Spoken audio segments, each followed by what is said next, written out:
अस्सलाम वालेकुम। आप लोगों ने रमज़ान की तैयारी शुरू कर दी है या नहीं? मैंने तो काफ़ी सारी चीज़ें तैयार कर ली हैं, तो मैंने सोचा क्यों ना आपके साथ भी शेयर करूं कि मैंने क्या क्या चीज़ें अब तक तैयार की हैं और क्या क्या मैं अभी करने वाली हूं। तो जी ये देखें, कोफ्ते बन गए हैं, हमारे सबसे बड़ा काम हो गया है। पाए मैंने गला लिए हैं और मैंने कुछ चीज़ें और भी बनाई हैं, जिनमें ये हरी चटनी है जो दही में हम मिला के बनाते हैं ना, उसके लिए मैंने ये मसाले ले लिए हैं। कैप्शन में मैं दे दूँगी ये। हरा धनिया, हरी मिर्चें, लहसुन, अदरक, ज़ीरा, अजवाइन, ठीक है, और थोड़ा सा साबुत धनिया, नमक और थोड़ा सा सिरका और 1 चम्मच चीनी, ठीक है। ये डाल के मैंने इसको पीस लिया है, ठीक है। इसको हम बारीक कर लेंगे बिल्कुल। ये साइडों से सारा साफ़ करेंगे ताकि ये दोबारा से और बारीक हो जाए। तो जब हम इसको दही में डालेंगे ना, जितना हमें ज़रूरत होगी, तो फिर ये बहुत ज़बरदस्त चटनी बनती है। आपको पता है ना इसके इंग्रेडिएंट्स मैंने क्या बताए हैं? हरा धनिया, हरे मिर्चें, पुदीना, लहसुन, अदरक, ज़ीरा, नमक और जी हमारी क्या चीज़, अजवाइन और सिरका, ठीक है, और चीनी 1 चम्मच। चीनी जो है वो इसका टेस्ट बहुत ज़्यादा मज़े का कर देती है। आप ज़रूर ये यूज़ करके देखिएगा। तो ये हमारी पिस गई है जी, ठीक है, सब्ज़ चटनी। ये हमें सिर्फ दही में मिक्स करनी होगी। जितने हमने क्यूब इसके बना रहे हैं ना, 1 क्यूब डालना है, 2 क्यूब डालने हैं, उसके हिसाब से। अच्छा जी, ये मैंने ज़िप लॉक बैग में इसको डाला है, जो पीसा है हमने सारा। और छुरी की जो उल्टी साइड होती है, ठीक है, उससे हम इसके ऊपर निशान लगा लेंगे ऐसे। इसको ज़रा सा गहरा कर दें। ये कट नहीं रहा है, सिर्फ निशान डल रहे हैं। जब ये फ्रीज़ होगा ना, तो ये आराम से इसके कट्स निकल आएंगे। अच्छा जी, वो होगी चटनी। अब लहसुन अदरक का पेस्ट, ये बहुत ज़रूरी है। ये चीज़ें कुछ ऐसी हैं कि अगर ये हमारे पास पहले से तैयार हो ना, तो हमारा काम आसान हो जाता है और हमें बहुत टाइम मिल जाता है इबादत करने का, क्योंकि ये महीना जो है इबादत का है। तो उसके लिए हमें टाइम चाहिए, और टाइम इस तरह मिलेगा कि हम जब तक ये चीज़ें तैयार करके नहीं रखेंगे। लहसुन अदरक, ठीक है, लहसुन ज़्यादा है, अदरक थोड़ी कम है। उससे आपने जितनी भी बनानी है उसके हिसाब से बनाएं।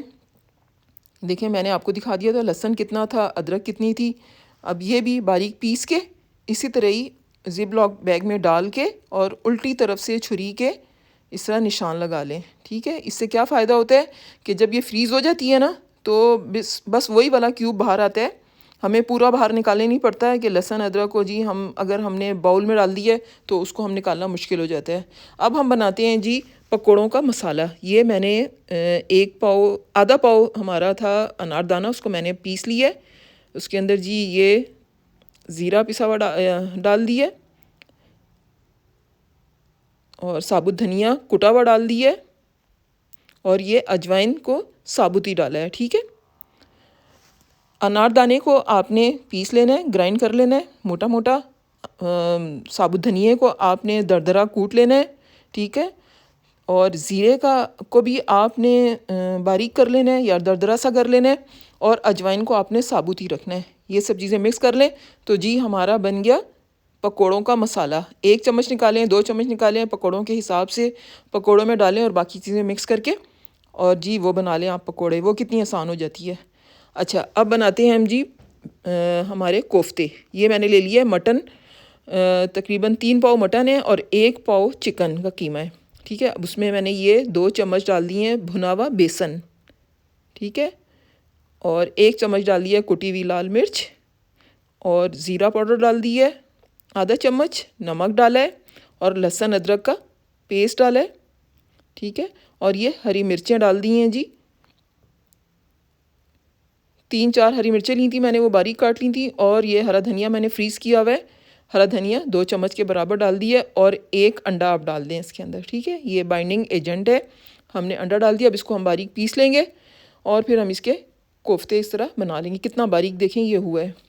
अब इससे क्या फ़ायदा है कि जब हम इसको फ्रीज़ कर देंगे ना कोफ्तों को, तो आपने जितने भी बनाने हैं, क्योंकि मेरे हस्बैंड और मैं ही बस सालन खाते हैं सहरी में, बच्चे नहीं खाते हैं मेरे, तो उसके हिसाब से तो ये हमारे काफ़ी दिन के लिए चीज़ें तैयार हो गई हैं, ठीक है। अब आपने ये इनके गोले बना के थोड़ा सा पानी डाल के इनको स्टीम देने नहीं है। जब पानी खुश्क हो जाए और देखें कलर इनका ये हो जाए, देखें बिल्कुल भी नहीं टूटे, नहीं तो क्या होता है कि मटन के या बीफ के कोफ्ते जो होते हैं वो थोड़े से शेपलेस हो जाते हैं।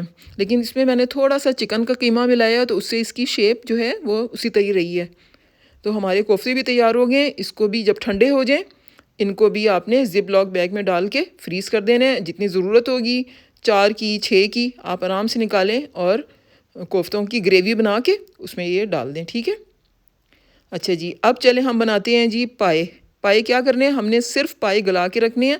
इसमें मैंने 2 चम्मच खाने के ले लिए हैं ऑयल के, और ये पाए ले लिए। इनको हम थोड़ा सा फ्राई करेंगे पायों को, ठीक है।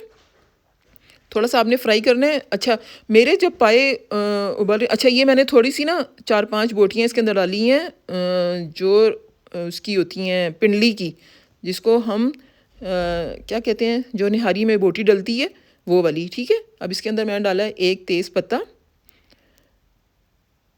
और 1 इलायची बड़ी वाली, और 1 इंच आधा इंच का टुकड़ा उसका दालचीनी का, थोड़ी सी काली मिर्चें और 2-3 लौंगें। अच्छा, अब जब मैं ये पाए गला रही होती हूँ ना, आप यकीन करें इतनी प्यारी खुशबू आ रही होती है। नहीं तो अक्सर ये होता है कि स्मेल आ रही होती है। और इसमें 1 चम्मच अदरक लहसुन का पेस्ट भी डाल देना है आपने। अब ये धुएँ की वजह से, क्योंकि बहुत ज़्यादा इसके अंदर धुआँ हो रहा था, तो ये आपको नज़र नहीं आ रहा होगा सही। अब ये पाए गल रहे हैं, ठीक है। ढेर सारा पानी डाल के इसको हल्की आंच पे पकने के लिए रख दें। अच्छा जी, ये काफ़ी सारे जो थे वो गल गए थे। 1-1.5 पाए जो था वो नहीं गला था, उसको मैं मज़ीद और पका रही हूँ। अच्छा, जो हमारे गल गए हैं ना, उसको मैं अलग डब्बे में रखूँगी फ्रीज़ करने के लिए। देखें, ये बोटी भी बोंग की बोटी, मुझे याद नहीं आ रही थी कितनी अच्छी तरह गली है। देखें, पाई भी कितने अच्छे गले हुए हैं, और बाकी जो रह गए हैं वो भी गल रहे हैं। अब इनको, बोटियों को और हड्डियों को मैं एक बर्तन में फ्रीज़ करूँगी, और जो इसकी यखनी है उसको मैं दूसरे डब्बे में फ्रीज़ करूँगी, ताकि मुझे जब बनाने हो तो मैं, ये तकरीबन मेरे 2 दफ़ा बनेंगे, क्योंकि मैंने आपको पहले ही बताया कि मेरे हस्बैंड और मैं ही खाते हैं। तो अच्छा, आप भी ये तैयारी करके रखें। उम्मीद है पसंद आएगा। अल्लाह हाफिज़।